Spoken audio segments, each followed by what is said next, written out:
नमस्कार दोस्तों, एक और नई वीडियो में स्वागत करता हूं। दोस्तों, हम लोग इसमें भूगोल के महत्वपूर्ण 45 प्रश्नों पे डिस्कस करने वाले हैं जो आपके आगामी परीक्षाओं के लिए महत्वपूर्ण साबित होगा। तो चलिए दोस्तों, शुरू करते हैं। शुरू करने से पहले एक छोटी सी रिक्वेस्ट है कि आप इन 45 प्रश्नों में से कितने का सही जवाब दे पाते हैं, आप अपना स्कोर कमेंट बॉक्स में ज़रूर शेयर कीजिएगा। शुरू करते हैं फर्स्ट क्वेश्चन से। पहला क्वेश्चन है, निम्नलिखित में से किस देश से होकर कर्क रेखा नहीं गुजरती है? किस देश से होकर कर्क रेखा नहीं गुजरती है? तो इस प्रश्न का सही जवाब होगा ऑप्शन नंबर ए, जायरे देश से होकर कर्क रेखा नहीं गुजरती है। तो ऑप्शन नंबर ए इस प्रश्न का सही जवाब है। अगला क्वेश्चन है, अंतर्राष्ट्रीय दिनांक रेखा कहाँ से होकर गुजरती है? अंतर्राष्ट्रीय दिनांक रेखा कहाँ से होकर गुजरती है? तो इस प्रश्न का सही जवाब होगा ऑप्शन नंबर ए, 180 डिग्री से होकर। कहाँ से गुजरती है? 180 डिग्री से होकर गुजरती है। तो ऑप्शन नंबर ए इस प्रश्न का सही जवाब है। अगला प्रश्न है, ग्रीनविच किस देश में है? ग्रीनविच किस देश में है? तो इस प्रश्न का सही जवाब होगा ऑप्शन नंबर ए, यूके। कहाँ पे है? ग्रीनविच यूके में है। तो ऑप्शन नंबर ए है यहाँ पे इस प्रश्न का सही जवाब। अगला क्वेश्चन है, एक देशांतर को पार करने में दो स्थानों के स्थानीय समय के बीच क्या अंतर है? एक देशांतर को पार करने में दो स्थानों के स्थानीय समय के बीच क्या अंतर होता है? तो इस प्रश्न का सही जवाब होगा दोस्तों ऑप्शन नंबर सी, 4 मिनट। कितना का अंतर होता है? 4 मिनट का अंतर होता है। तो क्वेश्चन नंबर 4 का ऑप्शन नंबर सी सही जवाब है। अगला सवाल है, अंतर्राष्ट्रीय तिथि रेखा का निर्धारण किस वर्ष किया गया? अंतर्राष्ट्रीय तिथि रेखा का निर्धारण किस वर्ष किया गया? तो इस प्रश्न का सही जवाब होगा ऑप्शन नंबर डी, 1884 में। कब किया गया? 1884 में अंतर्राष्ट्रीय तिथि रेखा का निर्धारण किया गया। तो ऑप्शन नंबर डी इस प्रश्न का सही जवाब है।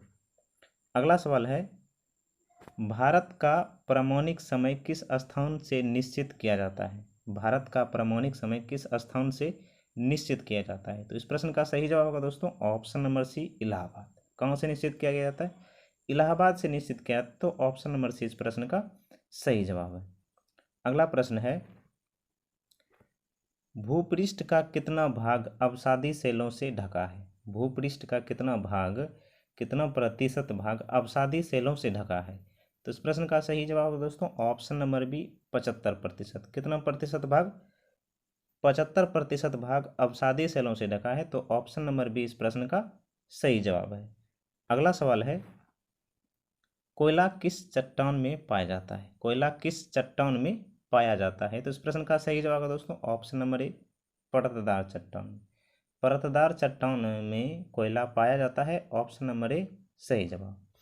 अगला क्वेश्चन है, निम्नलिखित में कौन रूपांतरित चट्टान नहीं है? निम्नलिखित में कौन रूपांतरित चट्टान नहीं है? तो इस प्रश्न का सही जवाब है दोस्तों ऑप्शन नंबर ए। कौन सा है? ग्रेनाइट जो है कि एक रूपांतरित चट्टान नहीं है। तो ऑप्शन नंबर ए यहाँ पे इस प्रश्न का सही जवाब है। तो दोस्तों, ये वीडियो आपको हेल्पफुल लगता है तो हमारे चैनल को सब्सक्राइब कीजिए, लाइक कीजिए और अपने दोस्तों में ज़रूर शेयर कीजिए। चलते हैं अगले प्रश्न की ओर। निम्नलिखित में से कौन कायांतरित सेल है? निम्नलिखित में से कौन कायांतरित सेल है? तो इस प्रश्न का सही जवाब होगा ऑप्शन नंबर सी, संगमरमर। कौन सा कायांतरित सेल है? संगमरमर है। तो ऑप्शन नंबर सी यहाँ पे सही जवाब है। नेक्स्ट क्वेश्चन है, विश्व का सबसे ऊंचा पर्वत शिखर कहाँ स्थित है? विश्व का सबसे ऊंचा पर्वत शिखर कहाँ स्थित है? तो इस सवाल का सही जवाब है दोस्तों ऑप्शन नंबर बी, नेपाल में। विश्व का सबसे ऊंचा पर्वत शिखर कौन है? माउंट एवरेस्ट है और जिसकी ऊंचाई है 8,850 मीटर। यह विश्व का सबसे ऊंचा पर्वत शिखर है और यह कहाँ पे है? नेपाल में है। ऑप्शन नंबर बी सही जवाब। अगला सवाल है, निम्नलिखित में से कौन सी पर्वत श्रृंखला विश्व में सबसे बड़ी है? कौन सी पर्वत श्रृंखला जो है विश्व में सबसे बड़ी है? तो इस प्रश्न का सही जवाब दोस्तों option number A, Andes. Andes पर्वत श्रृंखला है। वहाँ पे लगातार पर्वतों की संख्या, पहाड़ों की संख्या जो है वह बड़ी से बड़ी है और वह एक श्रेणी में पाई गई है। तो वो एंडीज पर्वत श्रृंखला है। तो ऑप्शन नंबर ए यहाँ पे इस प्रश्न का सही जवाब है। अगला सवाल है, संसार का सर्वाधिक सक्रिय ज्वालामुखी है? संसार का सर्वाधिक सक्रिय ज्वालामुखी है। तो इस प्रश्न का सही जवाब दोस्तों ऑप्शन नंबर ए, किलायू ज्वालामुखी। कौन सा है? किलायु ज्वालामुखी जो है कि सर्वाधिक सक्रिय ज्वालामुखी है, तो ऑप्शन नंबर ए इस प्रश्न का सही जवाब है। अगला सवाल है कोटोपैक्सी कहाँ स्थित है? कोटोपैक्सी कहाँ स्थित है? तो इस प्रश्न का सही जवाब होगा ऑप्शन नंबर डी, इक्वाडोर में। कहाँ स्थित है? इक्वाडोर में कोटोपैक्सी स्थित है, तो ऑप्शन नंबर डी इसका सही जवाब है। अगला प्रश्न है वायुमंडल में नाइट्रोजन की प्रतिशतता है, वायुमंडल में नाइट्रोजन कितना प्रतिशत है? तो इसका सही जवाब होगा ऑप्शन नंबर सी, 78%, 78%। तो ऑप्शन नंबर सी इस प्रश्न का सही जवाब है।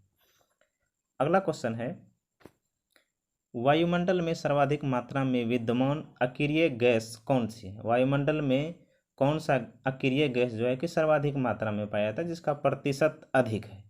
तो इस प्रश्न का सही जवाब होगा दोस्तों option number C, argon. Argon जो है कि वायुमंडल में सबसे ज़्यादा मात्रा में पाया जाता है, तो ऑप्शन नंबर सी इस प्रश्न का सही जवाब है। और आर्गन का सिंबल होता है AR। अगला सवाल है वायुमंडल में सर्वाधिक कौन सी गैस मिलती है? वायुमंडल में सर्वाधिक कौन सी गैस मिलती है? तो इस प्रश्न का सही जवाब है दोस्तों ऑप्शन नंबर ए, नाइट्रोजन, जो कि अभी नेक्स्ट पिछले वाले क्वेश्चन में डिस्कस किए हैं कि कितने प्रतिशत था, 78% था, जो कि नाइट्रोजन जो है कि सर्वाधिक मात्रा में पाया था। तो ऑप्शन नंबर ए यहाँ पे इस प्रश्न का सही जवाब है। अगला सवाल है वायुमंडल का सर्वाधिक अस्थायी तत्व है, वायुमंडल का सर्वाधिक अस्थायी तत्व है, तो इस प्रश्न का सही जवाब है ऑप्शन नंबर बी, जलवाष्प। कौन सा अस्थायी तत्व है? जलवाष्प अस्थायी तत्व है वायुमंडल का, ऑप्शन नंबर बी सही जवाब है। अगला क्वेश्चन है लोयस पठार स्थित है? लोयस पठार किस देश में है? तो इस प्रश्न का सही जवाब है ऑप्शन नंबर डी, किस देश में है? चीन में है लोयस पठार, तो ऑप्शन नंबर डी सही जवाब है। अगला क्वेश्चन है पृथ्वी के वायुमंडल का कितना प्रतिशत भाग 29 किलोमीटर की ऊंचाई तक पाया जाता है? यदि पृथ्वी के वायुमंडल में हम 29 किलोमीटर की ऊंचाई तक जाएंगे तो वह वायुमंडल का कितना प्रतिशत कवर कर जाएगा? तो इस सवाल का सही जवाब होगा ऑप्शन नंबर डी, 97% कवर हो जाता है 29% की ऊंचाई पर जाने पे, तो ऑप्शन नंबर डी इस प्रश्न का सही जवाब है। अगला क्वेश्चन है मेघ गर्जन वायुमंडल की किस परत में होता है? मेघ गर्जन वायुमंडल की किस परत में होता है? तो इसका सही जवाब होगा ऑप्शन नंबर बी, क्षोभ मंडल में। कहाँ पे होता है? क्षोभ मंडल में मेघ का गर्जन होता है, तो इस प्रश्न का सही जवाब होगा दोस्तों ऑप्शन नंबर बी, क्षोभ मंडल में। अगला सवाल है सूर्य की तीव्र किरणें द्वारा झुलसने से वायुमंडल की कौन सी गैस हमारी रक्षा करती है? सूर्य की तीव्र किरणों द्वारा झुलसने से वायुमंडल की कौन सी गैस हमारी रक्षा करती है? तो इस प्रश्न का सही जवाब होगा दोस्तों ऑप्शन नंबर बी, कौन सी गैस? ओजोन हमारी रक्षा करती है, तो ऑप्शन नंबर बी इस प्रश्न का सही जवाब है। और अगला सवाल है शांत पेटी किस रेखा के दोनों ओर पाई जाती है? शांत पेटी किस रेखा के दोनों ओर पाई जाती है? तो इसका सही जवाब होगा दोस्तों ऑप्शन नंबर बी इसका सही जवाब है, भूमध्य रेखा के दोनों ओर पाई जाती है शांत पेटी, तो इसका सही जवाब है ऑप्शन नंबर बी, भूमध्य रेखा।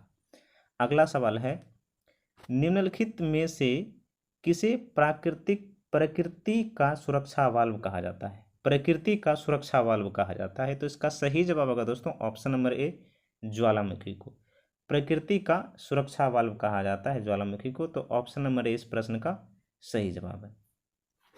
अगला सवाल है विश्व का सबसे ऊंचा ज्वालामुखी पर्वत कोटोपैक्सी कहाँ स्थित है? विश्व का सबसे ऊंचा ज्वालामुखी पर्वत कोटोपैक्सी कहाँ स्थित है? तो इसका सही जवाब होगा दोस्तों ऑप्शन नंबर डी, इक्वेडोर में। कहाँ पे स्थित है? इक्वेडोर में स्थित है कोटोपैक्सी ज्वालामुखी, ऑप्शन नंबर डी सही जवाब है। अगला सवाल है निम्न में कौन एक वलित पर्वत है? वलित पर्वत है, तो इसका सही जवाब होगा option number B, Himalaya. Himalaya एक वलित पर्वत है या फिर कह सकते हैं मोरदार पर्वत है, तो ऑप्शन नंबर बी इस प्रश्न का सही जवाब है। और इससे पहले वाले क्वेश्चन में हम लोग डिस्कस किए कि हिमालय किस देश में है, तो नेपाल में है, नेपाल में है, तो ऑप्शन नंबर बी यहाँ पे इस प्रश्न का सही जवाब है। अगला सवाल है पठारी क्षेत्रों में विश्व की कितनी प्रतिशत जनसंख्या निवास करती है? पठारी क्षेत्रों में विश्व की कितनी प्रतिशत जनसंख्या निवास करती है? तो इस प्रश्न का सही जवाब होगा ऑप्शन नंबर सी 9%। कितनी जनसंख्या निवास करती है? 9% जनसंख्या निवास करती है। ऑप्शन नंबर सी सही जवाब है। अगला सवाल है, भूकंप में धरातलीय तरंगें होती है। भूकंप में धरातलीय तरंगें होती है, तो इसका सही जवाब होगा दोस्तों ऑप्शन नंबर सी एल तरंगें। धरातल पे जो तरंगें काम करती है तो वो एल तरंगें होती है। तो ऑप्शन नंबर सी यहाँ पे इसका सही जवाब है। अगला सवाल है, नवीनतम पर्वतमाला है। नवीनतम पर्वतमाला है, तो इसका सही जवाब होगा दोस्तों ऑप्शन नंबर सी यूराल पर्वत जो है वह नवीनतम बना हुआ है। ऑप्शन नंबर सी सही जवाब है। अगला सवाल है, हिमालय की उत्पत्ति किस भूसन्नति से हुई है? हिमालय की उत्पत्ति किस भूसन्नति से हुई है? तो इस प्रश्न का सही जवाब होगा दोस्तों ऑप्शन नंबर बी, टेथिस महासागर के मिलने के कारण बीच में उभरा हुआ तो हिमालय का निर्माण हुआ। तो ऑप्शन नंबर बी इस प्रश्न का सही जवाब है। अगला सवाल है, विसुवियस ज्वालामुखी किस देश में स्थित है? विसुवियस ज्वालामुखी किस देश में स्थित है? तो इसका सही जवाब होगा ऑप्शन नंबर सी इटली। किस देश में स्थित है? इटली में स्थित है। तो ऑप्शन नंबर सी इस प्रश्न का सही जवाब है। अगला सवाल है, माउंट एरेबस ज्वालामुखी निम्नलिखित में से किस महाद्वीप में स्थित है? माउंट एरेबस ज्वालामुखी निम्नलिखित में से किस महाद्वीप में स्थित है? तो इस प्रश्न का सही जवाब होगा दोस्तों ऑप्शन नंबर ए, अंटार्कटिका महादेश।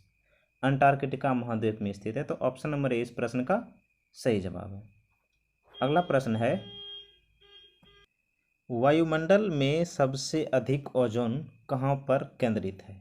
तो इस प्रश्न का सही जवाब होगा दोस्तों ऑप्शन नंबर ए, स्ट्रेटोस्फेयर में। वायुमंडल में सबसे अधिक ओजोन कहाँ पर स्थित है? तो स्ट्रेटोस्फेयर में मौजूद है। तो इस प्रश्न का सही जवाब होगा दोस्तों ऑप्शन नंबर ए। दीर्घ रेडियो तरंगें पृथ्वी की किस सतह से परावर्तित होती है? दीर्घ रेडियो तरंगें पृथ्वी की किस सतह से परावर्तित होती है? तो इस प्रश्न का सही जवाब होगा दोस्तों ऑप्शन नंबर ए, आयन मंडल से। दीर्घ रेडियो कहाँ से परावर्तित होती है? आयन मंडल से परावर्तित होती है। तो इस प्रश्न का सही जवाब होगा दोस्तों ऑप्शन नंबर ए, आयन मंडल।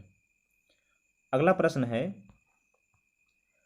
संचार उपग्रह किस वायुमंडलीय स्तर में स्थित होते हैं? संचार उपग्रह सैटेलाइट जो कि छोड़ा जाता है तो वह किस वायुमंडलीय स्तर में जाकर के स्थित होता है, कहाँ पे वो मौजूद होता है? तो इस प्रश्न का सही जवाब होगा दोस्तों ऑप्शन नंबर सी, आयन मंडल में। कहाँ पे मौजूद होता है संचार उपग्रह? आयन मंडल में मौजूद होता है। तो ऑप्शन नंबर सी इस प्रश्न का सही जवाब है। अगला सवाल है, वायुमंडल के किस भाग में जलवाष्प की कुल मात्रा का 90% भाग विद्यमान रहता है? किस भाग में वायुमंडल के? तो इस प्रश्न का सही जवाब होगा दोस्तों ऑप्शन नंबर सी, क्षोभ मंडल में। किसमें? क्षोभ मंडल में वायुमंडल के जलवाष्प का 90% भाग विद्यमान रहता है। तो ऑप्शन नंबर सी इस प्रश्न का सही जवाब है। अगला सवाल है, सामान्य वायुदाब पाया जाता है। सामान्य वायुदाब पाया जाता है। तो इस प्रश्न का सही जवाब होगा दोस्तों ऑप्शन नंबर सी, सागर तल पर। सामान्य वायुदाब पाया जाता है सागर तल पर। तो ऑप्शन नंबर सी सही जवाब है। अगला सवाल है, वायुदाब में अचानक आने वाली कमी निम्न में से किसका सूचक है? वायुदाब में अचानक आने वाली कमी निम्न में से किसका सूचक है? तो इस प्रश्न का सही जवाब होगा दोस्तों ऑप्शन नंबर ए, तूफानी मौसम का। किसका? तूफानी मौसम का अचानक सूचक होता है। तो ऑप्शन नंबर ए इस प्रश्न का सही जवाब है।